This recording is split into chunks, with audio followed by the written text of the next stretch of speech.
오늘은 히브리서 11장 8절에서 10절까지 보시겠습니다. 시작. 같이 읽겠습니다. 시작. 믿음으로 아브라함은 부르심을 받았을 때 순종하여 장래 기업으로 받을 땅에 갈 바를 알지 못하고 나갔으며 왜 이러죠 이게? 믿음으로 저가 외방에 있는 것 같이 약속하신 땅에 우거하여 동일한 약속을 유업으로 함께 받은 이삭과 야곱으로 더불어 장막에 거였으니 이는 하나님의 경영하시고 지으실 터가 있는 성을 바랐음이니라. 아멘. 감사합니다. 자리에 앉으시겠습니다. 오늘이 2019년 마지막 예배를 드리는 날입니다. 1년이 52주, 지난 52주 동안 혹시 여러분들 가운데 한 분도 예배를 빠지지 않고 다 참석하신 분 계십니까? 52주 개근. 예단교회에서만 그래요. 예단교회에서만. 다른 교회는 안 칩니다. 우리 교회에서만. 빠진 거 있는 것 같은데요? DTS 때 한번 빠진 것 같은데? 아닌가요? 우리 가족은 해당이 안 됩니다. 어쨌든 제가 그 개근상을 드리려고 준비를 했는데 아닙니다. 빠진 지 계십니다. 제가 압니다.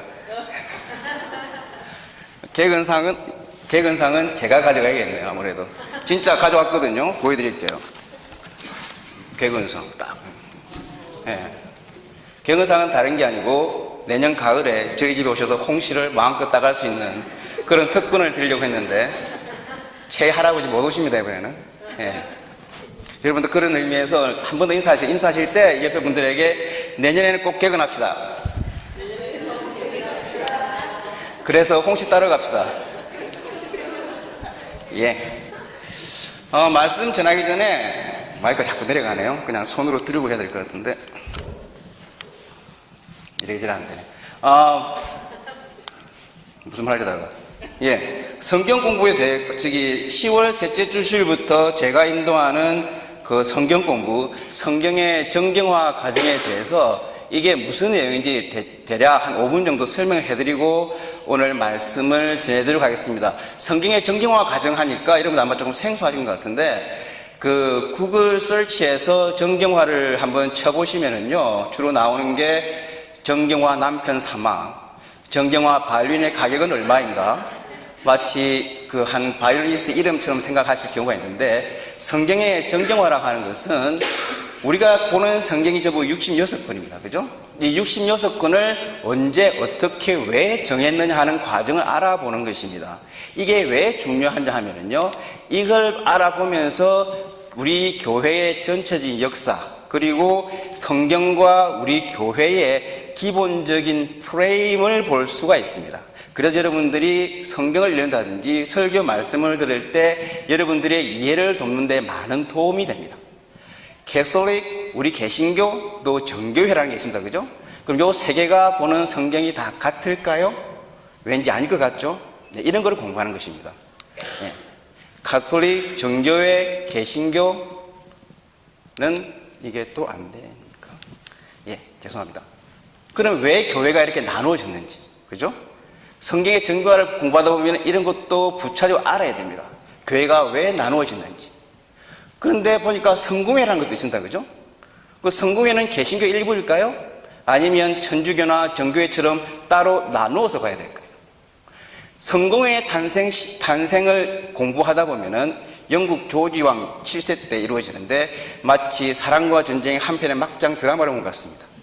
성공회가 막자는 게 아니고 그 탄생이 된 과정이 참 은혜가 안 됩니다. 그럼 오직 예수님만 알고 있다고 하는 교단의 수, 교단은 왜 이렇게 많은 걸까요?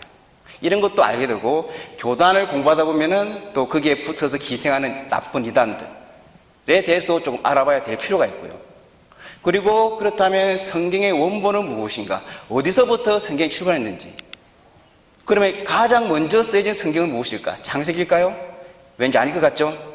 이런 것들을 두루두루 살핍니다. 아울러서 한국에는 성경이 언제 들어왔을까? 선교사들이 전해줬을까? 아니면 우리 한국 사람들이 자체적으로 들어왔을까? 알고 계십니까 혹시? 그리고 한글 번역은 어떻게 이루어져 왔을까? 우리가 지금 보고 있는 개역 개정판까지. 그리고 개역 개정판은 왜 개약인가? 제가 아주 신랄하게 비판할 것입니다. 예, 이런 것들을 알기 위해서 초대 교회에서도 잠깐 맛을 봐야 되고요. 중세 교회에서도 조금 맛을 봐야 되고요. 그리고 한국 교회에서도 약간 맛을 봐야 됩니다. 그리고 자유신학으로 대변되는 현대신학의 문제점들, 이런 것까지 깊게 들어갈 수는 없고요. 약간 맛만 보는 수준으로. 왜냐하면 4주밖에 시간이 없으니까. 사실은 정경화 과정은 1시간이면 끝납니다. 그렇지만 지금 이런 모든 주위에 부차적인 것을 알아야만 조금 더 잘 이해를 할 수 있기 때문에 한 4번에 걸쳐서 그 과정을 해 나갈 생각입니다. 네. 나는 이미 다 알고 있다라든지 내가 정경화 과정을 몰라도 내 신앙생활 아무런 문제점이 없다, 이런 분들은 굳이 안 나오셔도 되지만 아마 후회하게 되실 겁니다. 자, 오늘 우리가 성경을 이제 말씀드리가 있습니다. 히브리에서 뽑았는데요. 히브리에서 배경을 좀 공부할 필요가 있습니다. 예. 히브리서에는 얽힌 아주 그 참 슬픈 이야기가 전해져 내려오고 있습니다. 특히 남자분들에게 참 슬픈 이야기인데요. 미국의 한 교회에 목사님이 계셨는데 이제 결혼을 하시고 이렇게 생활합니다. 그런데 결혼을 했는데 한 1년 가까이 아침마다 커피는 자기가 만드는 거예요. 와이프도 커피를 마시는데 불구하고 와이프는 한 번도 커피를 안 만들어. 매일 자기가 만들어요. 가만 생각하면 약이 올라요. 그래서 와이프에게 아주 진지하게 이야기합니다.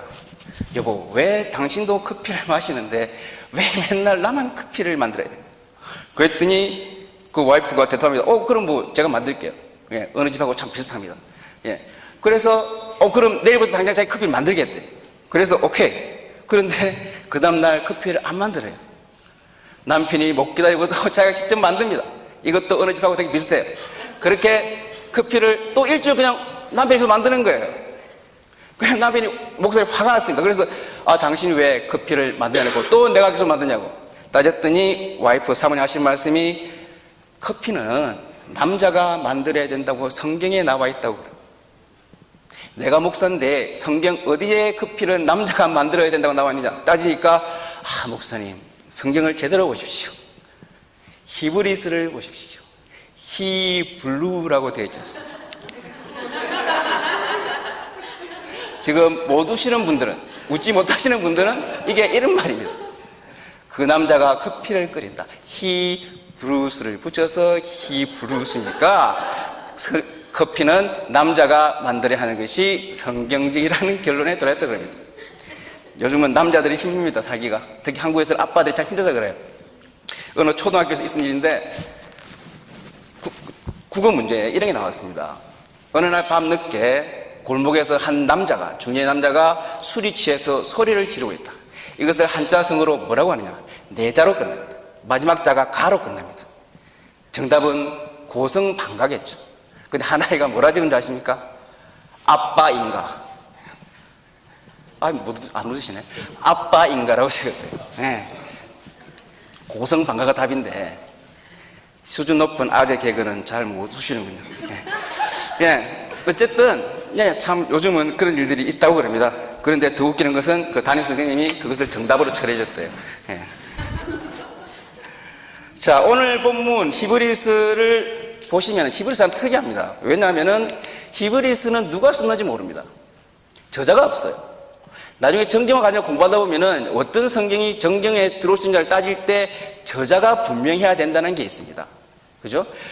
무슨 도마복음, 베드로복음이 있는데 그거는 베드로가 쓴 것 같지 않고 도마가 쓴 것 같지 않아요.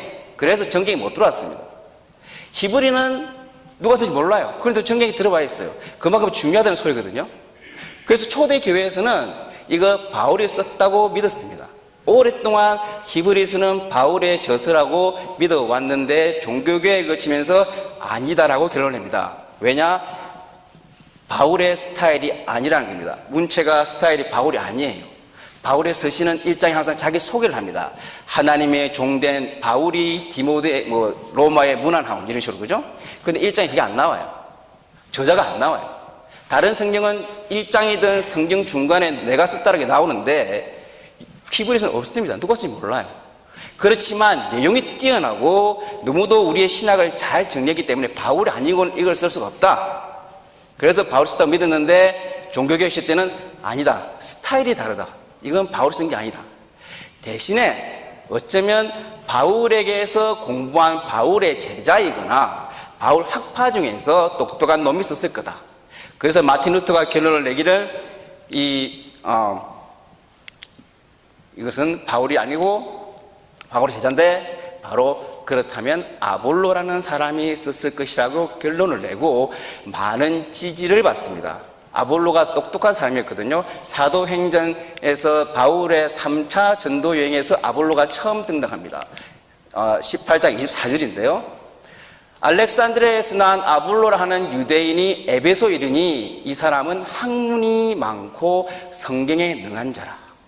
그래서 아주 학문을 많이 하고 성경에 대해서 많이 아는 사람이고, 나중에 뒤에 보시면 아시겠지만 아볼로가 설교를 하는데 뭔가 부족합니다. 그래서 브루스길라와 아길라가 아볼로에게 가르칩니다. 교사가 되어서. 그리고 나중에 고린도 전세에 가면은 고린도 교회의 문제가 뭐냐면은 파가 많이 나누어지는데 누구는 게바파요, 누구는 바울파요 할 때 누구는 아볼로파라는 게 나옵니다. 그만큼 아볼로가 똑똑하고 중요한 인물이었기 때문에 아마도 이 히브리서는 바울이 아니고 바울과 함께 공부한 아볼로가 아닐까라고 우리가 추정을 하고 많은 사람들의 지지를 받습니다. 그러나 제가 생각하기에는 히브리서 읽으면 아주 내용이 신학적으로 뛰어나다는 걸 알 수 있습니다. 그리고 바울의 사상과 비슷한 점이 많습니다. 특히 뒤에 마지막 결론에 가면은 뭐라고 결론을 맺냐면은 바울이 이 저자가 디모데가 지금 감옥에서 풀려났으니 내가 디모데와 함께 너희를 만나러 가겠다는 구절이 나옵니다. 그걸로 봐서 이 구절은 아주 다른 서신과 비슷합니다. 디모데는 바울의 영적 아들이었고 항상 디모데와 같이 하기를 원했습니다. 그렇기 때문에 그런 글로 볼 때, 그 뛰어난 신학으로 볼 때 히브리서도 바울이 썼을 거라고 저는 믿습니다. 결론을 말하자면 그렇게 중요하지 않습니다. 왜 그렇게 싸운지 모르겠어요. 어쨌든 또 뒤로 가요. 죄송합니다. 그러면 히브리서는 누구에게 쓴 것일까요? 히브리서는 편지는 아닌 것 같습니다. 설교문의 형식입니다. 그런데 제목 따라가니까 로마서는 로마 교인들에게 쓴 것이고 고린도는 고린도 교인들에게 쓴 것이니까 히브리는 히브리 사람들한테 쓴 것입니다. 그렇죠? 특정되지는 않아요. 그러니까 히브리인당에 준 거니까 막 유대인들에게 준 내용 편지입니다. 어디에 있는 유대인? 읽어보시면 아시겠지만 이탈리아에 있는 유대인들에게. 왜? 그 당시에 로마에 너무나도 큰 핍박이 로마 교회에 있었기 때문에 그들이 너무 힘들어하고 예수의 진리, 예수교회에 대한 회의가 들고 사람들이 교회를 떠나려고 하기 때문에 그 사람들이 정말 우리가 따르는 예수가 참 진리인지 확인을 하고 싶어서 그 확인을 위해서 바울이 로마, 이탈리아에 있는 유대인 그리스도인들에게 그들을 위로하고 예수의 도를 좀 더 확실하게 확증시켜 주기 위해서 쓴 것이 바로 히브리서입니다. 그래서 히브리서는 바울에 쓴 것이고 로마와 이탈리아에 있는 유대인 그리스도인들을 위해서 고통받고 있는 그들을 위해서 쓴 것이 바로 히브리서라고 결론을 내릴 수가 있습니다. 제가 뒤집고 들고 있었군요. 죄송합니다. 네. 오늘 본 게 11장인데요. 11장은 우리가 잘 아는 히브리서에서 가장 유명한 장입니다. 우리가 소위 믿음의 장이라고 부르는 것이 이 히브리서입니다. 11장입니다. 믿음에 대해서 많은 이야기를 합니다. 시작이 이렇게 되지 않습니까? 믿음은 바라는 것들의 실상이요 보지 못하는 것들의 증거니 선진들이 이로써 증거를 얻었으니 믿음으로 모든 세계가 하나님의 말씀으로 진 줄을 우리가 알았니 보이는 것은 나타난 것으로 말미암아 된 것이 아니니라. 네, 너무도 유명한 성경 말씀 아닙니까? 그러면서 히브리서 저자인 바울은 계속해서 우리 믿음의 선친들에 대한 이야기를 해나갑니다. 믿음으로 노아는 어떻게 했고, 믿음으로 아브라함은 어떻게 했고, 믿음으로 사라는 어떻게 했고, 계속 그렇게 소개를 해나갑니다. 그 중에서 오늘은 아브라함에 대해서 한번 자세히 알아보도록 하겠습니다. 오늘 읽었던 구절인데요. 8절입니다. 믿음으로 아브라함은 부르심을 받았을 때 순종하여 장래 기업으로 받을 땅에 나아갈새 갈 바를 알지 못하고 나갔으며, 저거를 현대어 성경으로 좀 쉽게 풀어보면 저렇게 됩니다. 믿음으로 아브라함은 부르심을 받았을 때 순종해 장차 유업으로 받을 곳으로 나아갔습니다. 그런데 그는 어디를 가는지 알지 못하고 나아갔습니다라고 그렇게 이해를 할 수가 있습니다. 그래서 우리는 아브라함이 어떻게 저렇게 할 수 있었는지 아브라함의 일생에 대해서 잠깐만 살펴보도록 하겠습니다. 아브라함의 이야기는 창세기 11장 후반부에서 12장부로 쭉 해서 나오고 있습니다. 아브라함의 출생은 창세기 11장의 말씀에 잘 나와 있습니다. 거기 보시면은요, 데라는 70세 아브라함과 나홀과 하란을 낳았더라. 데라의 후예는 이러하니라. 데라는 아브라함과 나홀과 하란을 낳았고, 하란은 롯을 낳았으며, 하란은 그 아비 데라보다 먼저 본토 갈대아 우르에서 죽었더라. 아브라함과 나홀이 장가들었으니 아브라함의 아내 이름은 사레며 나홀의 아내 이름은 밀가니 하란의 딸이요, 하란은 밀가의 아비요 또 이스가의 아비이더라 라고 아브라함의 출생에 대해서 소개하는 것이 나와 있습니다. 아브라함 족보인데요, 아브라함의 아버지가 데라입니다. 여러분, 명절이 다가오니까 고엔 스톱을 생각하시면서 데라가 무슨 그 판에서 돈을 미리 떼는 데라 뗀다 할 때 그 데라가 아닙니다. 여기서는 아브라함의 아버지의 이름입니다. 그죠? 예, 너무도 거룩하게 사시는군요. 무슨 말인지 모르시는 분이 계시는데 모르는 척 하시지 마시고 다 알지 않습니까? 예, 아브라함이 그러니까 아들이 3명이 있습니다. 데라가 아들이 3명인데 아브라함과 나홀과 하란인데, 하란이 아버지보다 먼저 죽어요. 그런데 하란이 자식이 3명이 있습니다. 아들 롯이 있고 딸이 2명이 있습니다. 거기 보니까 아브라함과 나홀이 장가를 들었는데 아브라함의 아내 이름은 세라며 나홀의 아들 이름은 밀가, 딸의 아버지 이름은 밀가인데 밀가가 하란의 딸이라고 되어 있고, 계속해서 나오기를 하란은 밀가의 아비며 또 미스가의 아비라고 되어 있습니다. 그러니까 하란의 딸이 2인데, 그죠? 한 명은 이름이 밀가이고 하나는 이스가입니다. 밀가는 자기 삼촌인 나홀과 결혼을 했어요. 여기서 좀 이상한 게, 나홀의 아내의 이름은 누구의 딸이라고 나와 있는데 아브라함과 결혼한 사레는 누구의 딸이라고 안 나와 있어요. 그래서 학자들 추측건데 저 이스가가 사레와 동일한 인물이라고 봅니다. 그래서 나중에 여러분 아시겠지만 아브라함이 애굽으로 가서 자기 아내가 너무 이뻐서 자기 여동생이라고 속입니다. 그죠? 그럴 때 이거는 나의 이복 동생이라고 할 때 그게 틀린 말은 아닌 겁니다. 그죠? 사실상 자기의 학자들이 말하기는 자기 삼촌의 딸일 수가 있고, 자기 형제의 딸일 수가 있고, 아니면 데라인 아버지의 이복 동생, 아니면 다른 또 데라의 손녀 딸일 것이라고 추측을 합니다. 그래서 아브라함이 이는 나의 동생이라고 했을 때 그것이 완전한 거짓말은 아닙니다. 좀 족보가 복잡하지만 아브라함의 출생은 그렇게 되어 있습니다. 이렇게 태어난 아브라함이 12장에서 드디어 하나님을 만나게 됩니다. 그의 인생의 터닝 포인트를 맞이하게 됩니다. 12장 1절에서 이렇게 나와 있습니다. 여호와께서 아브라함에게 이르시되 너는 너의 본토 친척 아버지 집을 떠나 내가 내게 지시할 땅으로 가라. 내가 너로 큰 민족을 이루고 내게 복을 주어 내 이름을 창대케 하리니 너는 복의 근원이 되리라. 네. 이 구절부터 아브라함의 생애가 변하게 됩니다. 아브라함은 아마 갈대아 우르에 자기 아버지와 살 때부터 아버지를 통해서 하나님에 대한 이야기들을 많이 들었을 것이고 하나님을 섬기며 살았을 것입니다. 그 갈대아 우르라고 하는 이방의 우상들이 넘치는 그곳에서 어쨌든지 하나님을 알았고 하나님을 섬기며 살았습니다. 아버지 데라는 셈의 후손입니다. 노아의 아들 중 한 명인 셈의 후손입니다. 그렇기 때문에 하나님을 알고 하나님을 섬기고 살았지만 12장에 이르기까지는 아직까지 하나님을 인격적으로 만난 적이 없습니다. 쉽게 다른 말로 표현하면은 종교 생활만을 하고 있었지 진정으로 하나님의 백성으로 살아가지는 않았던 것입니다.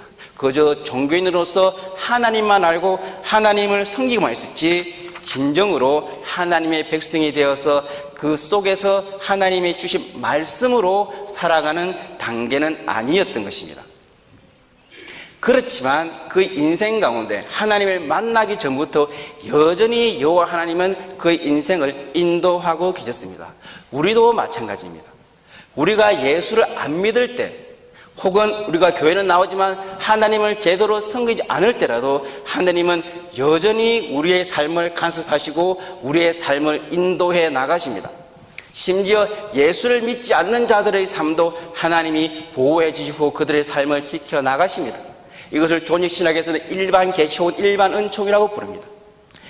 아브라함이 마찬가지입니다. 갈대아우르에서 하라로 이동할 때까지 하나님을 알았지만 하나님을 제대로 알지 못하고 살았습니다. 저도 마찬가지고 여러분도 마찬가지였을 겁니다.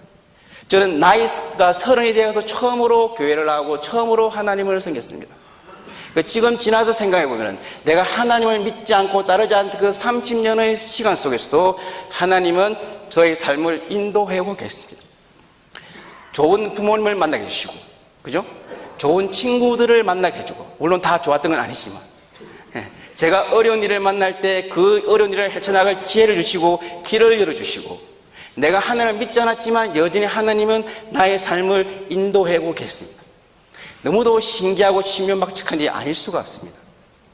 제가 30살까지 교회를 안 나갔던 이유는 단지 예수를 믿지 않아서가 아니고 교회 자체를 싫어해서 그랬습니다. 제가 다녔던 고등학교가 우리는 고등학교는 내 뜻대로 가는 게 아니거든요. 시험 봐가지고 그냥 고등학교 추첨으로 너는 저 학교 가라, 너는 저 학교 가라, 그렇게 가던 시절이었습니다. 그러니까 내가 가고 싶어서 갔던 학교가 아니에요. 그런데 그 학교가 하필 기독교 재단 학교였습니다. 그래서 학교 수업 시간에 채플 시간이 있어요. 성경 공부도 해요. 또 한 달에 한 번씩 교회를 꼭 가야 돼요. 그런 규율이 있었습니다.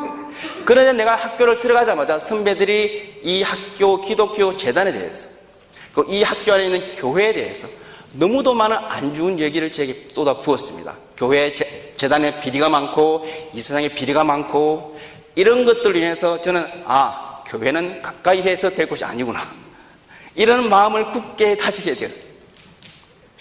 그리고 대학을 가서, 여러분, 제가 대학을 다녔던 80년대 중후반은 한국의 대학이 그렇게 공부를 제대로 할 수 있는 환경이 아니었습니다. 한 학기의 절반은 수업이 없습니다. 데모한다고. 늘 학교가 데모로 시로 시끄럽고, 요즘 한국은 미세먼지로 고생하지만 그때는 체류탄 가스를 매일 마시며 살았습니다. 학교에 들어오면 교문에는 깨어진 화염병 조각과 깨끗한 체류탄 가스 냄새를 맡으면서 학교를 다녔습니다. 그렇게 열심히 데모를 하던 와중 어느 날 데모를 마치고 쉬는 시간에, 잠깐 전교도 쉬어야 되고 학생도 쉬어야 되고, 그 쉬는 시간에 잔디밭에 누워서 가만히 생각을 하는데 이런 생각이 들더라고요.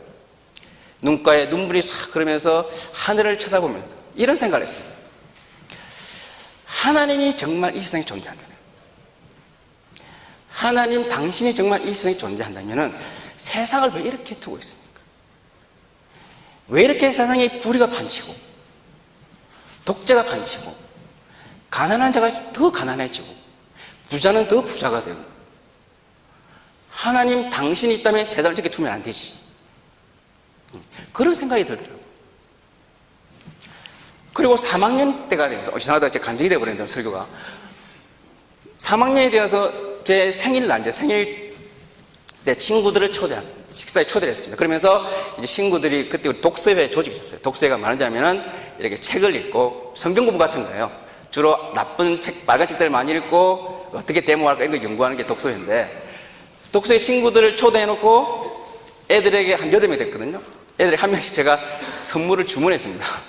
그때 이문세가 한참 인기 있을 때라서 너 이문세 7집 사와, 이렇게 주문하면서 한 선배에게 이렇게 했던 것 같아요. 선배는 예수님 사진을 액자에 넣어 사는 주십시오. 이상하지 않습니까? 제가 교회를 안 다녔거든요. 예수를 싫어했거든요. 교회를 싫어했습니다. 그런데 그 생일에 제가 그 선배에게 예수님 사진 하나를 선물해 주십시오. 다 깜짝 놀랐죠. 저기 미쳤나 보다 막. 하여튼 그게 아마 시작했던 것 같아요. 본격적으로 하나님이 제 삶을 간섭하시던 게, 그리고 대학을 졸업하고 방학하고 헤매고 있을 때 하나님은 미국 유학의 길을 열어주셨습니다. 그래서 미국에 유학을 오게 되고 여전히 교회는 안 나갔습니다. 그리고 박사학위를 마치게 되고 그때쯤 교회를 나갔던 것 같아요. 그리고 교회에서 어린 교회 자매를 만나서 결혼하게 되고 나는 몰랐지만 그렇게 이루어져 갔습니다. 우리 집사람은 그 어린 여대생이 꿈을 안고 미국에 의학연수 왔다가 교회에서 나이 많은 청년부 회장을 만나서 그 꼬임에 넘어가서 결혼을 하게 되고 미국 올 때 어떻게 알았어요? 오늘 제목대로 알바를 몰고 왔다가 그런 좋은 일을 당한 거죠. 그러니까 무슨 말이냐면은 내가 예수를 안 믿고 많은 사람들이 안 믿고 있지만 여러분 내가 예수를 제대로 믿지 않고 있지만 여전히 하나님은 우리의 삶을 간섭하고 계시고 우리의 삶을 인도해 나가시고 계신다는 것입니다. 아브라함이 그랬습니다. 지금 그는 하나님을 제대로 만나지 못했지만 12장에서 하나님을 만나는 그 순간까지 그가 하나님을 제대로 만나지 못하면 여전히 하나님을 제대로 만나지 못했지만 여전히 하나님은 그의 삶을 인도해 나가고 계셨던 것입니다. 우리가 교회를 다닌다고 해서 내가 세례를 받았다고 해서 교회에 등록됐다고 해서 내 인생이 완전히 바뀌는 것은 아닙니다. 그것은 우리의 착각입니다. 아브라함이 그렇습니다. 자기는 하나님 만나서 인생이 완전히 변하고 이제 자기는 새 사람이 되고 이제는 뭔가 달라졌다고 생각했지만 문제가 뭡니까? 나는 변했는데 세상이 안 변했어요. 그게 문제입니다. 우리 신앙생활 그게 문제입니다. 나는 변했는데 세상이 안 변해요. 그래서 우리가 충돌하는 겁니다. 아브라함이 그래서 지금 계속 보면 아시겠지만 세상과 충돌해 나가는 것이 11장에서의 아브라함의 모습입니다. 어쨌든 아브라함은 드디어 새로운 곳으로 출발을 합니다. 약속의 땅으로 하나님이 지시한 땅으로 그 가나안 땅으로 이동하게 됩니다. 하나님이 가라 해서. 그래서 5절에 보니까 아브라함이 이렇게 떠났습니다. 아브라함이 그 안에 사레와 조카 롯과 하란에서 모은 모든 소유와 얻은 사람들을 이끌고 가나안 땅으로 가려고 떠나서 마침내 가나안 땅에 들어갔더라. 여기에 참 큰 문제가 있습니다.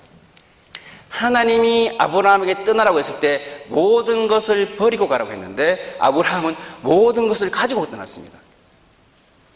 첫 번째 아브라함의 불순종입니다.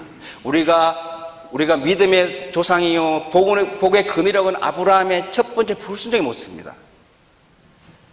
하나님이 다 버리라고 했는데 아브라함은 다 챙겨서 떠납니다. 이해는 됩니다. 내가 낯선 곳으로 가는데 가서 먹고 살아야지.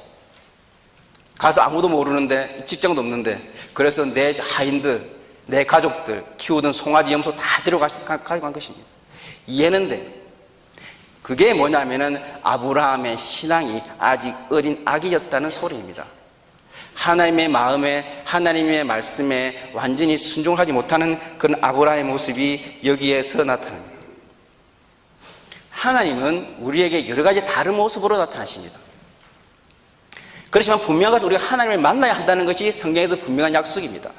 그런데 하나님이 우리에게 어떻게 나타나셔서 어떻게 우리를 만나 주실지는 그것이 정확하게 쉽게 심플하게 공식처럼 성경에 나와 있지는 않습니다. 하나님이 성경의 인물들에게 찾아가신 방법은 사람마다 다 다릅니다. 아브라함에게 다가가신 방법과 요셉에게 다가가신 방법과 바울에게 다가가신 방법이 똑같지 않습니다. 똑같으면 참 편할 텐데 우리도 그도 따라하면 되는데 그렇지가 않습니다. 거기서 문제가 있습니다. 아브라함에게는 그냥 그의 일상 가운데 하나님이 찾아가셔서 만납니다. 모세에게는 그가 인생의 가장 나락에 떨어졌을 때 하나님이 그를 찾아가십니다. 야곱은 그가 하나님을 만나기를 열망했을 때 그때 찾아가서 그를 만나주시고 그의 이름을 바꾸어 주십니다. 요셉에게는 꿈에 나타나셔서 그를 만나주십니다. 바울은 그가 혈기가 왕성해서 예수쟁이들을 죽이려고 다메섹으로 올라갈 때 그때 예수를 만나서 그의 삶이 완전히 변하게 됩니다. 그런 하나님이 우리에게도 어떤 방법으로 여러분을 찾아갈지 모릅니다. 그렇지만 항상 준비하고 계셔야 됩니다. 어떻게 준비해야 되겠습니까? 다른 거 없습니다. 말씀과 기도로 준비해야 됩니다.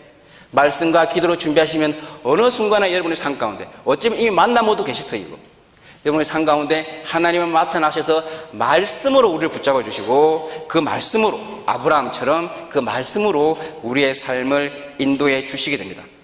왜냐하면 이것은 우리가 하는 것이 아니고 전적으로 하나님이 하시는 일이기 때문입니다.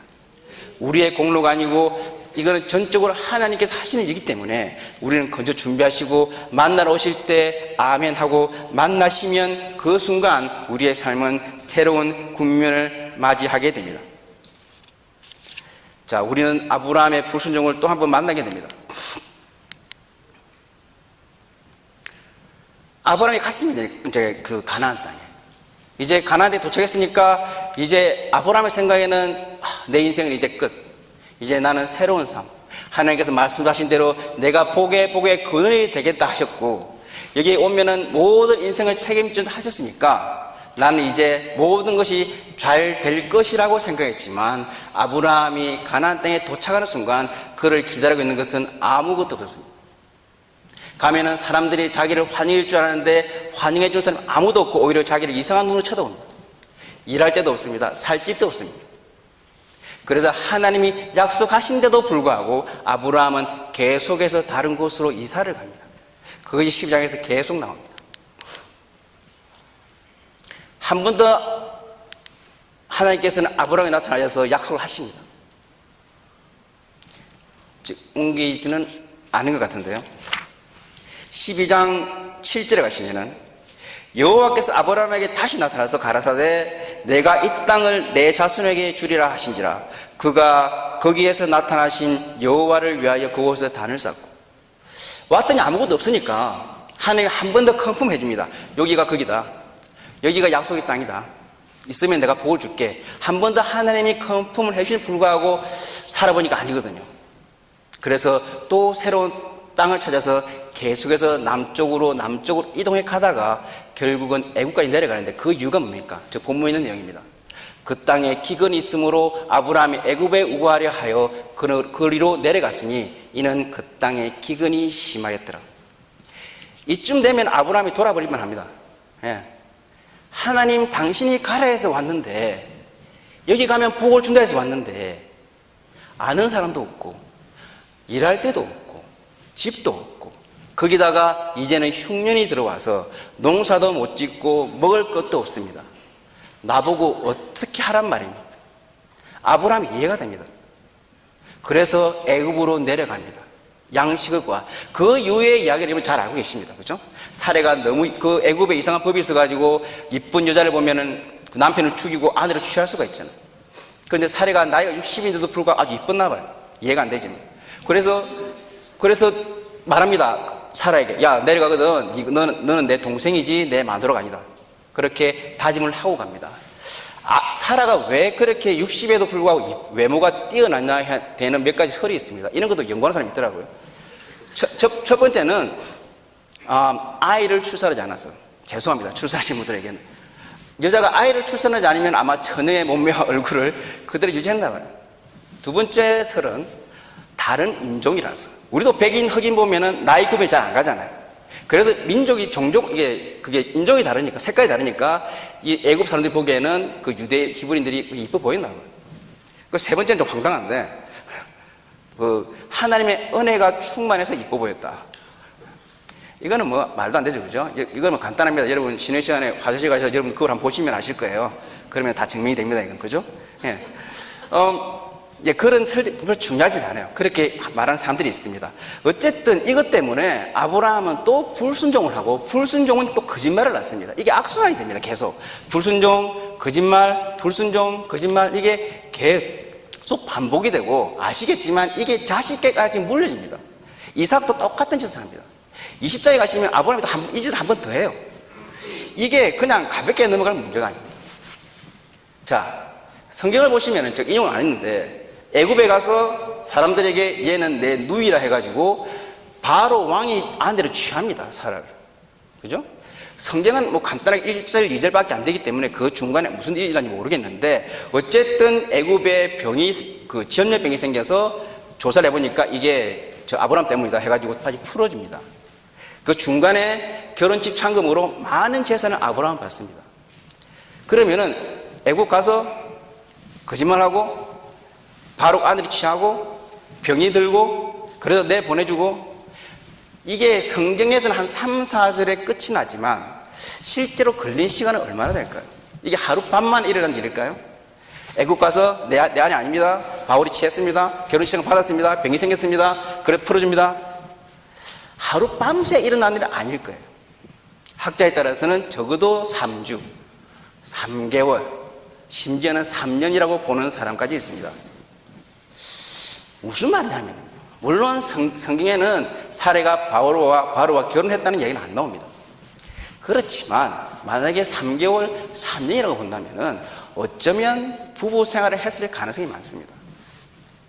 그렇게 본다면 이게 보통 일이 아니에요.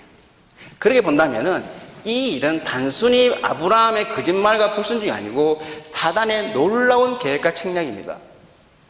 아브라함을 통해서 구세주가 태어납니다. 그 계보를 통해서. 그 첫 번째 선조부터 피를 혼탁하게 하려고 하는 사단의 놀라운 계략이 그 안에 숨어 있는 것입니다. 어쨌거나 오늘은 그게 중요한 게 아니에요. 그래서 얘는 아브라함은 또 그렇게 거짓말을 하고 불순종을 하고 얼마나 그 3년이건 3개월이건 그 시간 동안 얼마나 많은 고민이 되겠습니까? 많은 돈을 받고 양식을 받았지만 그 생활이 편했겠어요? 밤마다 술 마시면서 아마 자빠졌을 거예요. 내가 왜 그랬을까? 내 사랑 아내를 왜 그랬을까? 다른 남자 뺏겼으니까, 그죠? 그것도 자기 거짓말 때문에. 그런데 아브라함이 여전히 믿음의 조상이고 만복의 근원으로 우리에게 여전히 인정을 받고 있습니다. 그 이야기가 오늘 히브리서에 나와 있는 내용들입니다. 그럼 다시 이야기 돌아가는데, 아브라함이 왜 이런 실수를 했을까요? 아브라함이 왜 이런 일을 벌리고 말았을까요? 아까 말씀드린 대로 아브라함이 아직 그의 신앙이 성숙하지 못했기 때문입니다.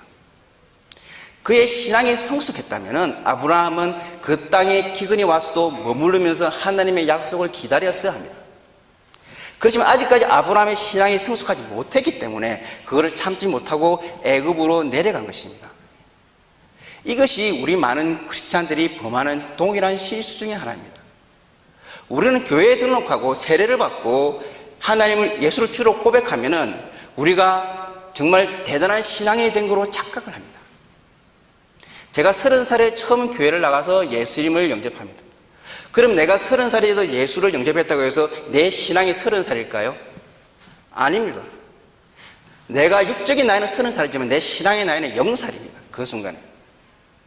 그렇지만 나는 그 당시에 내가 마치 내 신앙의 나이가 30살인 것처럼 행동을 했습니다.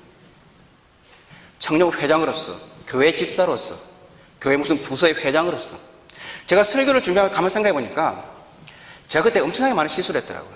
지금 생각해 보니까 저는 내 신앙의 성숙도를 너무 과대평가했던 것입니다.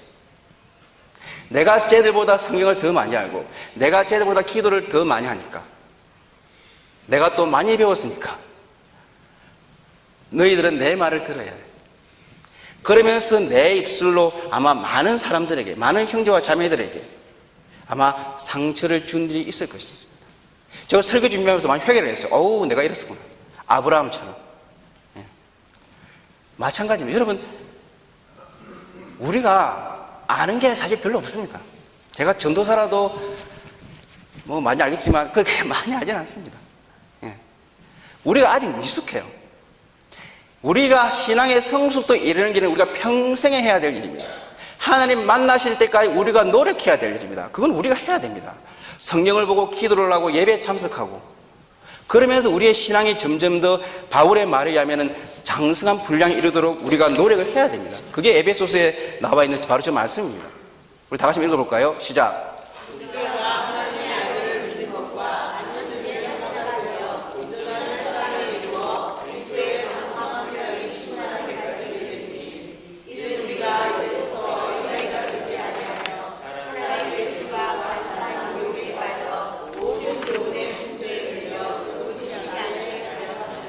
아멘. 무슨 말인지 아시겠죠? 그죠? 지금 말씀 탁 다가오지 않습니까, 이제? 예. 우리는 계속해서 우리의 믿음이 장성한 분량이 이를 때까지 끊임없이 하나님 만날 때까지 노력해 나가야 되는 것입니다. 내가 아는 얄팍한 지식으로, 내가 아는 조그만 그 신앙의 성숙도로 그렇게 저처럼 그렇게 실수를 범하시면 안 됩니다. 제가 엄청나게 많이 회개를 했습니다. 어젯밤에, 오늘 새벽에. 그래서 히브리서를 계속해서 봐 나가면요, 참 이제 중요한 말들이 많이 나오는데, 오늘 읽었던 9절입니다. 믿음으로 그는 약속의 쉬운 성경 번역입니다. 그죠? 개역개정이 아니고, 믿음으로 그는 약속의 땅에서 다른 나라에 사는 이방 사람처럼 잠시 머물렀었는데, 그는 동일한 약속을 함께 받은 이삭과 야곱과 더불어 장막에 거하였더라. 새로운 약속의 땅에서 아브라함의 삶입니다. 그 약속의 땅에서 아브라함의 삶이 어땠습니까?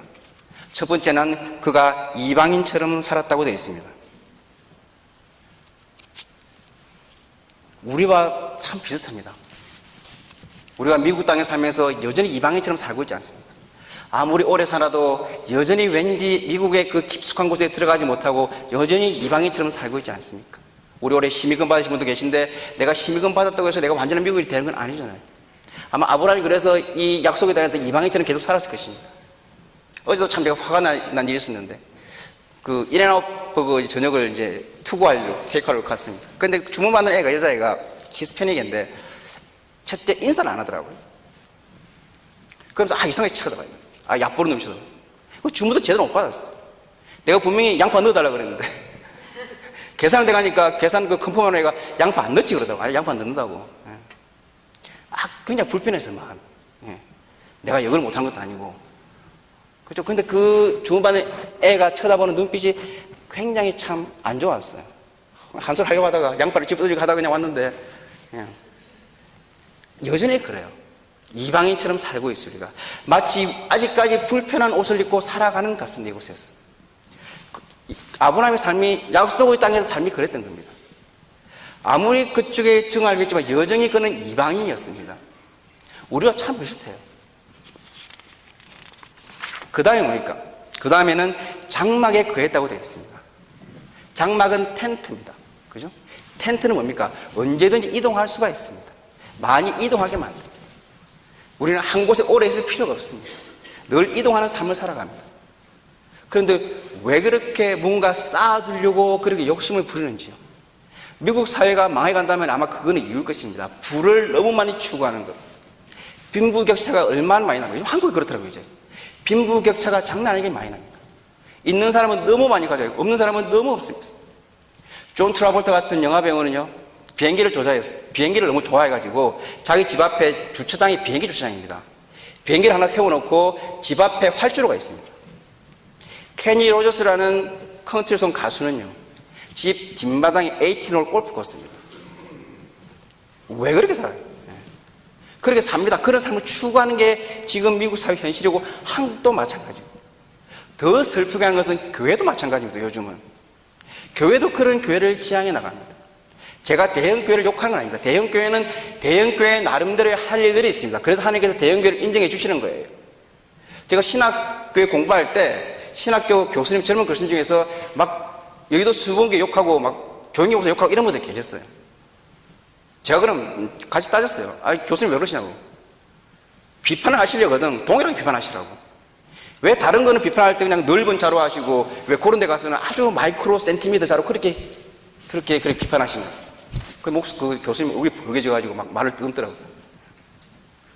그런 분들 계세요. 나중에 우리가 정교학 공부할 때도 말씀드리겠지만은 그 현대신학, 자유주의신학, 이 자유주의 신학은 신학이 아닙니다. 저는 그렇게 결론을 내렸어요. 자유주의 신학은 신학이 아니에요.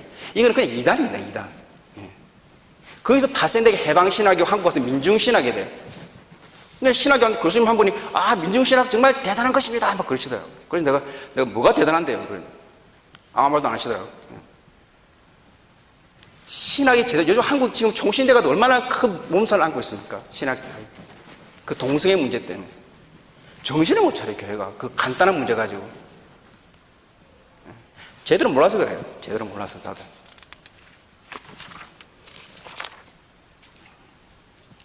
예. 그 다음 10절입니다. 요게 이제 개혁 성경 버전인데요. 이는 하나님이 경영하시고 지으실 터가 있는 성을 바랐습니다. 말이 좀 어렵는데요. 이 구절은 영어 성경으로 보면 참 이해가 잘 됩니다. 이 말이에요. 영어로 보면 이렇게 되어 있습니다. For he was looking forward to the city with foundations. 그 다음에 뭡니까? Whose architect and builder is God. 이게 무슨 말이에요? 아브라함은 아주 견고한 터 위에 있는 그런 도시, 그런 도성을 원해요. 아마 이게 아마 예루살렘이거나 하나님 나라를 말하는 거죠. 그것을 기대했다는 겁니다. 그러한 도시를 기대했기 때문에 거기서 살 수가 있었어요. 그런데 그 도시가 어떤 도시예요?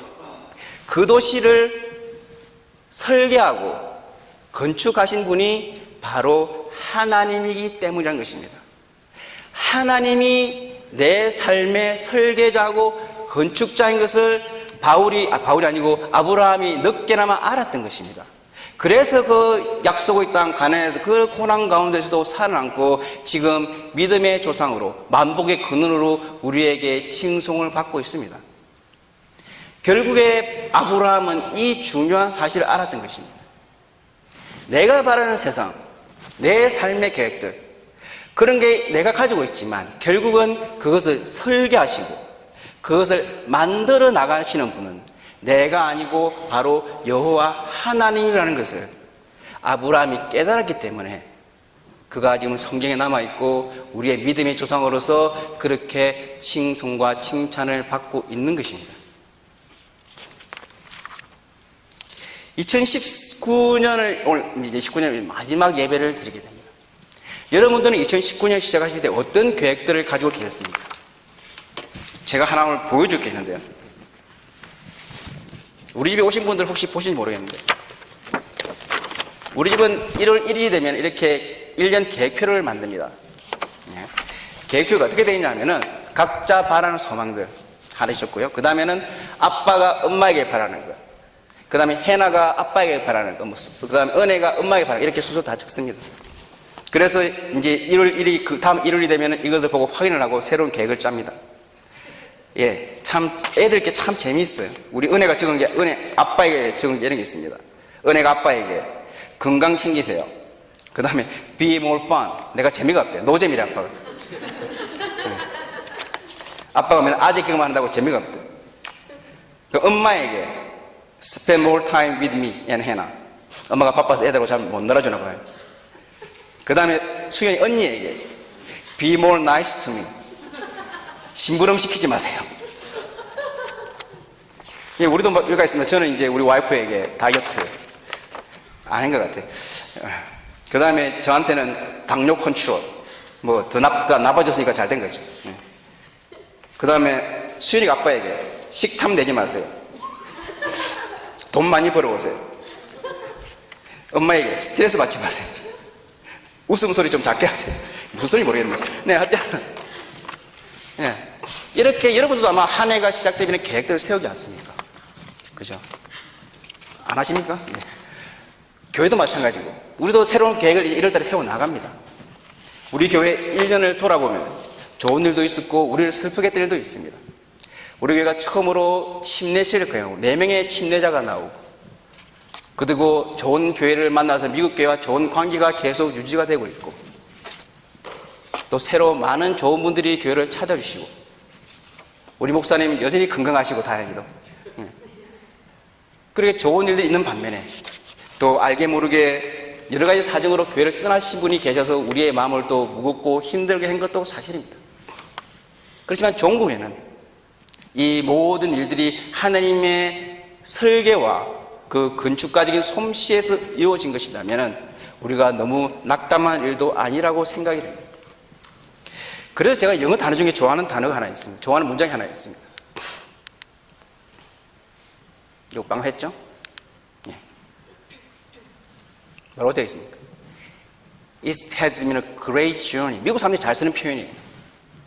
보통 우리의 삶을 돌아보거나 내 삶을 돌아보고 나서 그래도 잘 살았네. 그런 표현이에요. 그래도 잘 살았구나. 예. 그래도 살만했네. 그런 표현입니다. It's been a great journey. 아마 2019년이 여러분들에게 우리 교회에게도 아마 great journey였을 거라고 저는 믿습니다. 그 다가올 2010년도 우리에게 또 우리 교회에게 모든 성도님들에게 새로운 그레이트 조니를 선사해 주신다고 하나님께서 그렇게 말씀을 하십니다. 아브라함은 하나님을 만나고 그의 삶이 변화를 했습니다. 우리도 동일합니다. 우리가 하나님 만나서 하나님 만나는 그 순간 우리의 삶은 한 살부터 새로이 시작하는 것입니다. 우리가 아직 미성숙합니다. 그 성숙한 장성한 분량에 이르도록 하나님이 우리의 삶을 인도하실 수 있도록 여러분 기도하시고 말씀을 보시고 예배에 나오시기를. 그래서 내년 2020년 날짜도 좋죠. 2020년 짱땡이가 2개, 그죠? 못 알아들으시네. 예, 명절이 다가와서, 예. 2020이 얼마나 숫자도 좋습니까? 그죠? 예, 그 멋진 해에 여러분들 가정에, 교회에 설계하시는 하나님, 내 삶을 건축하시는 하나님. 그래서 종국에는 정말 그레이트 존이라고 고백할 수 있는 그런 2020년이 되시기를 우리 예수님으로 축복합니다. 아멘. 감사합니다. 우리 다 같이 기도하시겠습니다. 사랑하는 주님, 다시 한번 깊은 감사를 드립니다. 우리가 무엇이간데 주님의 백성 삼아주시고도 감사한데 오늘 이날까지 우리 삶의 설계자가 되시고 건축자가 되셔서 우리를 이끌어 주심에 또한 깊은 감사를 드립니다. 이제 19년을 보내고 2020년을 맞이하면서 우리 에베네셀의 하나님, 또 여호와 이레의 하나님을 찬양하기를 원합니다. 계속해서 축복해 주시고 교회를 지켜주시고 우리를 보호하여 주시옵소서. 이 모든 감사를 우리 주 예수님의 이름으로 기도드립니다.